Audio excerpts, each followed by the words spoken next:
Isaya mrengo wa 18 mstari wa kwanza hadi wafungahe. Shauri iyo tsiya mahaha ga kururuma iriyo kuvuka miho ya kushi tsi ihumayo ajumbe mendao na muho wa Naili na madau ga nyasi. Endani hwenu ajumbe anzangu, endani kwatu harena akunyiririka. Kwatu magofwao hehi na kure taifa ra nguvu na ra kushinda ambaro tsiye idza gajwa ni miho.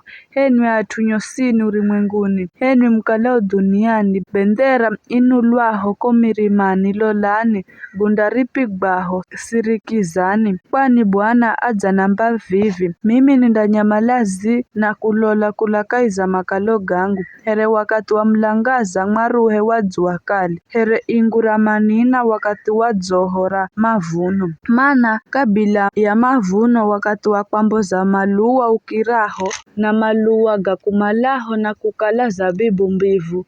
Andaitosa yomitsa na miundu na kuvikwanyula vitai vidzijopanuka. Josi vindarichirwa unyama wa kubururuka ko mirimani na nyama angina tsakani. Unyama ukali undarya wakati wosi wa kazikazi na nyama tsakani wakati wosi wa majira gapeho. Wakati uo Bwana wa majeshi andareherwa zawadi na atu are na kunyiririka. Atu magoshao hehi na kure. Taifa ra nguvu na ra kushinda ririro tsiye idzagajwa ni miho. Zawadi zizo mandazireha murima wa Sayuni hatu avoywaho Bwana wa majeshi.